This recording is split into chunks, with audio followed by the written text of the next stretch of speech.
عجوز محمدی ہے۔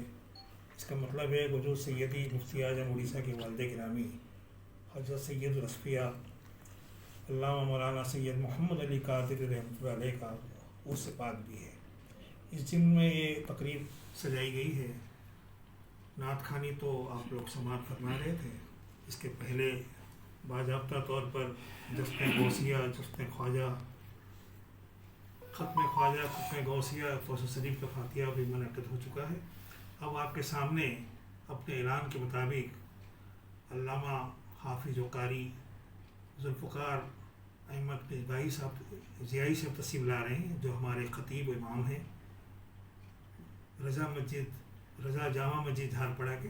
آپ کے سامنے کچھ تقریر فرمائیں گے، آپ لوگ سماعت فرمائیں اور اس سے محظوظ ہوں، اور سید والا سے گزارش ہے تشریف لائیں۔ لک الحمد یا اللہ والصلاة والسلام علیک یا رسول اللہ، اما بعد فاعوذ باللہ من الشیطان الرجیم، بسم اللہ الرحمن الرحیم۔ فاسألوا اہل الذکر ان کنتم لا تعلمون۔ آمنت باللہ صدق اللہ العظیم وبلغنا رسولہ النبی الامین المتین الکریم ونحن علی ذلک لمن الشاہدین والشاکرین والحمد للہ رب العالمین۔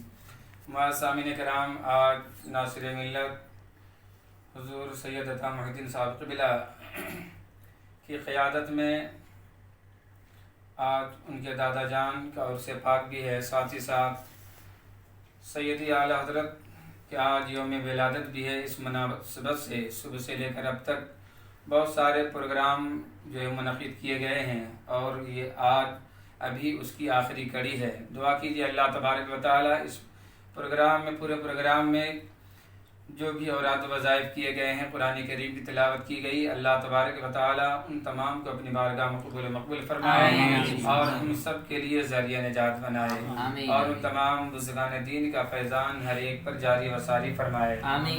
چونکہ آج سیدی سرکار اعلیٰ حضرت کا یوم ولادت بھی ہے، اس مناسبت سے حضور اعلیٰ حضرت کی بارگاہ میں چند اشعار آپ کے حوالے کر رہا ہوں، ملاحظہ فرمائیں۔ شاعر کہتا ہے، عشق و الفت کا انہیں ہتھیار دینا چاہیے، عشق و الفت کا انہیں ہتھیار دینا چاہیے، پیار جو کرتے ہیں ان کو پیار دینا چاہیے۔ کیا بات ہے! عشق و الفت کا انہیں ہتھیار دینا چاہیے، پیار جو کرتے ہیں ان کو پیار دینا چاہیے، اور مسلک احمد رضا سے جو بھی رکھتا ہے جلن، مسلک احمد رضا سے جو بھی رکھتا ہے جلن، بیچ چوراہے پہ اس کو مار دینا چاہیے۔ کیا بات ہے! اس کو مار دینا چاہیے۔ پاک پڑھ لیں، اللہم صلی علی سیدنا مولانا محمد بارک وسلم صلاۃ و سلام دائمین علیک یا رسول اللہ صلی اللہ تعالی علیہ وعلی آلہ وبارک وسلم۔ برادران ملت، بہت سارے لوگ سوال کرتے ہیں کہ اعلیٰ حضرت کون ہیں، اعلیٰ حضرت کیا ہیں، اعلیٰ حضرت کو اعلیٰ حضرت کیوں کہا جاتا ہے؟ برادران ملت اسلامیہ، اعلیٰ حضرت کو صحیح معنوں میں اعلیٰ حضرت اس لیے کہا جاتا ہے کہ آپ کے دور میں جتنے حضرت تھے، تمام حضرت میں آپ سب سے بڑے حضرت ہیں، اور آج تک آپ جیسا حضرت آپ کے دور سے لے کر اب تک کوئی پیدا نہیں ہوا ہے۔ یہی وجہ ہے آپ کو اعلیٰ حضرت کہا جاتا ہے۔ آپ اپنے وقت میں سب سے بڑے حضرت تھے، اس لیے آپ کو اعلیٰ حضرت یعنی سب سے بڑے حضرت کے نام سے آپ کو لوگ جانتے پہچانتے۔ اس وقت بھی لوگ آپ کو اعلیٰ حضرتی کے نام سے یاد کیا کرتے تھے، آپ کو پہچانتے تھے۔ برادران ملت، آخرکار اعلیٰ حضرت کے بارے میں جب کوئی پوچھے کہ آخر اعلیٰ حضرت کون ہیں، کیا ہیں، تو بس یہی کہیے گا کہ اعلیٰ حضرت لاجواب ہیں۔ اعلیٰ حضرت اپنے وقت کے لاجواب حضرت ہیں، اس لیے کہ وہی اعلیٰ حضرت ہیں کہ جب نبی صلی اللہ تعالی علیہ وسلم کے بارے میں پوچھا جاتا ہے کہ نبی کیسا ہے، تو وہی اعلیٰ حضرت جو ہے، اعلیٰ حضرت آقا کی بارگاہ میں اس طرح عرض گزار ہوتے ہیں کہ سب سے اعلیٰ و اولا ہمارا نبی، سب سے بالا و اعلیٰ ہمارا نبی۔ جب کوئی سوال کرتا ہے کہ نبی کیسے تھے، تو اعلیٰ حضرت اسی نعت شریف میں اس طرح ارشاد فرماتے، اس طرح عرض گزار ہوتے ہیں کہ سب چمک والے اجلوں میں چمکا کیے، سب چمک والے اجلوں میں چمکا کیے، ارے اندھے شیشوں میں چمکا ہمارا نبی سبحان اور اللہ۔ اگر کوئی سوال کرے کہ نبی کیا دیتے ہیں تو انہیں کہہ دو کہ کون دیتا ہے دینے کو چاہیے، ارے دینے والا ہے سچا ہمارا اعلیٰ حضرت کو اعلیٰ حضرت اس لیے کہا جاتا ہے کہ آپ نے ہر ایک کے سینوں میں عشق رسول پیدا فرما دیا ہے، اور آپ ہی کی وجہ سے آج پوری دنیا میں جو بھی نبی صلی اللہ تعالیٰ علیہ وسلم کا عاشق ہے یا جس بھی اولیاء کرام کی بارگاہ میں ہم حاضری دیتے ہیں، جس سے بھی ہم محبت کرتے ہیں، یہ اعلیٰ حضرت کا دین ہے۔ ورنہ تو لوگ جو ہے ڈاکے ڈال دیے تھے لوگوں کے ایمان پر، اگر ایمان کو بچایا ہے تو اعلیٰ حضرت نے بچایا ہے۔ اور اعلیٰ حضرت اس لیے بھی کہا جاتا ہے کہ یاد رکھیے کہ بہت سارے لوگ سوال کرتے ہیں اعلیٰ حضرت کو اعلیٰ حضرت کیوں کہتے ہیں، احمد رضا کو اعلیٰ حضرت کیوں کہتے ہیں؟ ان سے کہیے کہ قرآن پاک میں 4 پارے میں ہے وَلَا تَهِنُوا وَلَا تَحْزَنُوا وَأَنْتُمُ الْأَعْلَوْنَ إِن كُنتُم مُؤْمِنِينَ، کہ تم غم نہ کرو اور کسی طرح کا حزن و ملال نہ کرو، تم ہی کامیاب رہو گے، تم ہی کامیاب رہو گے، تم ہی اعلیٰ رہو گے اگر ایمان رکھتے ہو۔ ٹھیک ہے، تو اللہ تبارک و تعالیٰ نے کامیاب اور اعلیٰ ہونا، بلند ہونا ان لوگوں کے لیے فرمایا جو ایمان والا ہے، انہیں حزن و ملال نہیں کرنا چاہیے، انہیں غمزدہ نہیں ہونا چاہیے، کبھی بھی افسردہ نہیں ہونا چاہیے، بلکہ ہمیشہ خوش ہونا چاہیے کہ اگر ایمان والا ہے تو اللہ تعالیٰ نے انہیں اعلیٰ کہا ہے۔ یعنی اگر کوئی اڑیسہ کا رہنے والا ہے، ایمان بچا کر اس دنیا میں رہا اور ایمان کی حالت میں اس دنیا سے چلا گیا تو وہ اعلیٰ ہے۔ اگر کوئی بہار کا رہنے والا ہے، بنگال کا رہنے والا ہے، ہندوستان کے کسی بھی کونے کا رہنے والا ہے، اگر وہ سلامتی ایمان کے ساتھ اس دنیا میں رہا اور ایمان کی سلامتی کے ساتھ اس دنیا سے رخصت ہو گیا تو وہ شخص اعلیٰ ہے۔ اللہ تبارک و تعالیٰ فرماتا ہے اگر وہ مومن ہے تو اعلیٰ ہے۔ برادرانی ملت اسلامیہ، اب وہ کسی بھی ملک کا رہنے والا ہو، ایمان کے ساتھ اس دنیا میں رہا اور حالت ایمان میں اس دنیا سے چلا گیا تو اللہ تعالیٰ فرماتا ہے وہ اعلیٰ ہے۔ اور اعلیٰ حضرت عظیم البرکت نے صرف اور صرف اپنا ایمان ہی نہیں بچایا بلکہ کروڑوں لوگوں کے ایمانوں کو بچایا ہے اور خود بھی اپنے ایمان کو بچایا اور پوری دنیا کے مسلمانوں کے سنی مسلمانوں کے ایمان کو بچایا ہے۔ تو بھلا اگر کوئی اپنا ایمان بچا کر اس دنیا میں زندگی بسر کرے اور ایمان کی حالت میں اس دنیا سے چلا جائے تو وہ اعلیٰ ہوتا ہے۔ تو جو کروڑوں لوگوں کے ایمان کی حفاظت کرے انہیں اعلیٰ حضرت کہا جاتا ہے۔ اسلامیہ یہی وجہ کہ ہم اعلیٰ حضرت کو اعلیٰ حضرت کہتے ہیں، احمد رضا خان کو اعلیٰ حضرت کہا کرتے ہیں۔ یہی نہیں ہے، اعلیٰ حضرت کے علم کے بہت بڑی فضیلت ہے، آپ کے علم کا چرچا شہرہ ہر جگہ تھا۔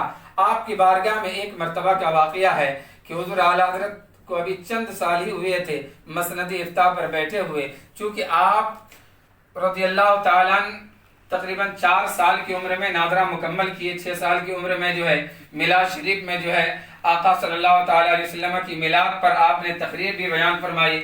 8 سال کی عمر میں عربی زبان میں جو ہدایت النو کی شرح لکھ دی اور پھر 10 سال کی عمر میں آپ نے عالمیت فضیلت مکمل کی اور 13 سال 10 ماہ 4 دن میں آپ مکمل مفتی بن گئے اور اس کے بعد آپ مسند افتاء پر بیٹھ گئے۔ اسی دن سے آپ نے فتویٰ لکھنا شروع کر دیا۔ تو آپ کی عمر تقریباً 15 سال سے کچھ اوپر تھی، 15 یا 16 سال آپ کی عمر شریف تھی۔ ایک مرتبہ رامپور کے بہت سارے علماء، بہت سارے محدثین جو ہے بریلی شریف ایک استفتاء لے کر جاتے ہیں، ایک فتویٰ حاصل کرنے کے مسئلہ معلوم کرنے کے لیے جاتے ہیں جو ان لوگوں سے حل نہیں ہو پایا تھا۔ جب آپ لوگ بریلی شریف پہنچتے ہیں تو حضور اعلیٰ حضرت کے والد حضرت نقی علی خان کی بارگاہ میں حاضری دیتے ہیں اور کہتے ہیں کہ حضور ہم نے استفتاء لایا ہے، یعنی ایک سوال لایا ہے، ہمیں اس کا جواب چاہیے۔ ایک نہیں بلکہ 90 سے زیادہ جو ہے علماء کرام ساتھ میں گئے تھے، صرف اور صرف ایک سوال تھا جسے حاصل کر اس کا جواب حاصل کرنے کے لیے۔ اب کیا تھا، اعلیٰ حضرت عظیم البرکت کے والد ماجد نے کہا کہ ابھی کچھ سال ہوئے میں نے جو ہے اب فتویٰ لکھنا چھوڑ دیا ہے، میں نے اپنی جگہ ایک مفتی صاحب کو مقرر کر دیا ہے، آپ جائیے دارالفتاء میں اور وہاں سے آپ جواب حاصل کر لیجئے۔ اب سارے علماء کرام جب رضوی دارالفتاء جاتے ہیں جو مرکزی دارالفتاء ہے، جب آپ حضرات وہاں تشریف لے جاتے ہیں، دروازہ کھولتے ہیں تو کیا دیکھتے ہیں کہ ایک نوجوان لڑکا ہے اور ایک کتاب کو لیے ہوا ہے، پیج کو الٹ پلٹ کر رہے ہیں، صفحہ کو ادھر ادھر کر رہے ہیں، الٹ پلٹ کر رہے ہیں۔ ایسے وقت میں جب ان لوگوں نے دیکھا کہ ایک نوجوان لڑکا ہے، ایک طالب علم ہے، وہ ایک کتاب کو لیے ہوا ہے اور ورق الٹ رہا ہے، ایسے وقت میں وہ لوگ سارے کے سارے باہر نکل جاتے ہیں، کہتے ہیں ہو سکتا ہے مفتی صاحب جو ہے کہیں چائے وائے پینے کے لیے گئے ہوں گے، اس لیے وہ سارے جو ہے وہ لوگ بھی چائے پینے کے لیے چلے جاتے ہیں۔ 1 گھنٹہ کے بعد جب واپس آتے ہیں تو کیا دیکھتے ہیں، پھر دروازہ کھولتے ہیں، دیکھتے ہیں وہی نوجوان لڑکا بیٹھا ہوا ہے، کتاب پڑھ رہا ہے، پیج الٹ رہا ہے۔ تو یہ دیکھ کر جو ہے پھر سوچے لگ رہا ہے ابھی تک مفتی صاحب نہیں ہے، چلو ہم لوگ اور تھوڑا سا ٹہل کر آتے ہیں۔ جب وہ لوگ پھر واپس جاتے ہیں اور 1 گھنٹہ کے بعد پھر جب واپس آتے ہیں کیا دیکھتے ہیں وہی لڑکا موجود ہے۔ جب اتنا دیکھنا تو سارے کے سارے پھر حضور اعلیٰ حضرت کے والد مکرم کی بارگاہ میں جاتے ہیں اور کہتے ہیں کہ حضور آپ نے کون سا صدر مفتی مقرر کیا ہے جو ذرہ برابر بھی ان کی اہمیت نہیں جانتا ہے، وقت کی اہمیت نہیں جانتا ہے۔ ہم لوگ تقریباً 3 گھنٹے سے انتظار کر رہے ہیں، ہم لوگ چائے پینے کے لیے گئے، وہاں سے واپس آئے، پھر ہم لوگ گھومنے پھرنے کے لیے گئے، واپس آئے، لیکن آپ کے صدر مفتی کا عطا پتہ نہیں ہے۔ آخر آپ نے کیسے غیر ذمہ دار مفتی کو صدر مفتی کا درجہ دے دیا اور مسند افتاء پر بٹھا دیا ہے؟ تو حضور نقی علی خان علی رحمت رضوان ارشاد فرماتے ہیں چلو چل کر ہم بھی دیکھتے ہیں کیسے۔ ہم نے تو ایسا نہیں ہے، ہم نے جس مفتی کو صدر مفتی بنایا ہے مرکزی دارالافتاء کا وہ بالکل اسی لائق تھا، اس لیے میں نے اس کا صدر مفتی بنایا ہے۔ اتنا سننا تھا، سارے لوگ سارے علماء کرام سارے محدثین جو ہے حضور اعلیٰ حضرت کے والد مکرم کے ساتھ ساتھ جب مرکزی دارالافتاء پہنچتے ہیں، دارالافتاء کے قریب پہنچتے دروازہ کھولتے ہیں تو کیا دیکھتے ہیں کہ ایک نوجوان لڑکا جو ہے وہاں پر وہی کتاب پڑھ رہے ہیں اور پیج الٹ رہے ہیں۔ تو حضور نقی علی خان ارشاد فرماتے ہیں اے علماء کرام میں نے تو اسی کو اس افتاء کا صدر مفتی بنایا ہے، میں نے اسی کو افتاء کا صدر مفتی بنایا ہے، دارالافتاء کا صدر مفتی بنایا ہے۔ اب جب اتنا سننا تھا سارے لوگ دنگ رہ گئے، کہا آپ نے بچہ کو جو ہے مدرسہ کے طالب علم کو آپ نے صدر مفتی بنا دیا ہے۔ تو حضور نقی علی خان علیہ رحمت رضوان ارشاد فرماتے ہیں تم اپنا سوال تو ان کے سامنے بیان کرو، سوال تو دو، اپنا استفتاء تو پیش کرو۔ جب ان لوگوں نے پیش کیا چند منٹوں میں حضور اعلیٰ حضرت نے فتویٰ لکھا، فتوے کا جواب دے دیا اور پھر ان کے حوالے کر دیا۔ اتنا دیکھنا تھا کہ سارے علماء کرام ان کے قدموں میں گر جاتے ہیں اور انہیں بوسہ دینے لگتے ہیں۔ یہ ہے اعلیٰ حضرت کہ بہت سارے علماء کرام سے جب مسئلے حل نہیں ہو پاتے تھے تو کہیں جا کر اعلیٰ حضرت اسے منٹوں میں حل کر دیا کرتے تھے۔ اور اعلیٰ حضرت کا یہ ابھی کم عمری کا زمانہ تھا۔ اعلیٰ حضرت جب مدینہ شریف پہنچتے ہیں تو وہاں بھی یہی حال تھا۔ یہ تو ہمارے ہندوستان کا حال، ہندوستانی سے ایک استفتاء گیا تھا، ایک مسئلہ ایک سوال گیا تھا کہ چونکہ پہلے جو چاندی کا اور سونے کا سکہ ہر جگہ چلتا تھا اور اس کے بعد پھر کاغذ کا سکہ رائج ہوا، کاغذ کا نوٹ رائج ہوا، اس وقت سے چلنے لگا۔ لیکن جب کاغذ کا نوٹ چلنے والا تھا تو اس وقت جو ہے بہت سارے علماء کرام کے پاس، مفتیان کرام کے پاس استفتاء گیا، سوال گیا کہ کیا ہم کاغذ کے نوٹ سے سونا چاندی خرید سکتے ہیں، یہ قیمت اس کی بن سکتی ہے؟ سارے لوگ جواب سے قاصر ہے، کوئی جواب نہ دے پائے، یہاں تک کہ حرمین شریفین یعنی مکہ شریف مدینہ شریف کے بڑے بڑے مفتیان کرام کے پاس وہ سوال جب گیا سارے کے سارے 3 مہینے گزر گئے تھے لیکن کسی نے جواب نہیں دے پایا۔ ایسے وقت میں حضور اعلیٰ حضرت کے پر نظر کچھ لوگوں کی پڑتی ہے تو کہتے ہیں کہ یہ ہندوستان کا ایک بہت بڑا مفتی ہے، ان سے بھی کم سے کم وہ سوال ان کے بارگاہ میں پیش کر دیجئے۔ جب ان کے سامنے پیش کیا جاتا ہے تو حضور اعلیٰ حضرت کہتے ہیں کاغذ اور قلم لاؤ، کاغذ اور قلم لے کے آؤ۔ جب کاغذ اور قلم لایا جاتا ہے حضور اعلیٰ حضرت وہیں پر روضہ رسول کے قریب بیٹھ کر ہی ایک نہیں بلکہ 63 صفحہ میں مکمل اس کا جواب عنایت فرما دیتے ہیں، اور ایک طرح سے نہیں بلکہ کئی جواب اس کا عنایت فرما دیتے ہیں اور کہتے ہیں کہ ہاں یہ کاغذ کا جو نوٹ ہے اس کے بدلے میں ہم سونا اور چاندی خرید سکتے ہیں، اس کی قیمت بن سکتی ہے۔ آپ نے حوالہ بھی بے شمار دے دیا، مکمل 63 صفحہ میں جو اس کا جواب لکھا، جب علماء حرمین طیبین نے پڑھا تو ششدر رہ گئے اور ان کے ہاتھوں کو بوسہ دینے لگے۔ تو برادران ملت، ہندوستان کے علماء کرام کیا کہنا، ہندوستان کے علماء کرام اگر آپ کی عزت کرتے تھے تو کوئی بات نہیں ہے، بلکہ بڑی بات تو یہ ہے کہ مکہ شریف اور مدینہ شریف کے علماء کرام بھی آپ کے دست و بوسی کیا کرتے تھے۔ تو یہ ہیں حضور اعلیٰ حضرت عجیب البرکت۔ بہرحال جتنا بھی بیان کیا جائے کم ہے، دعا کیجیے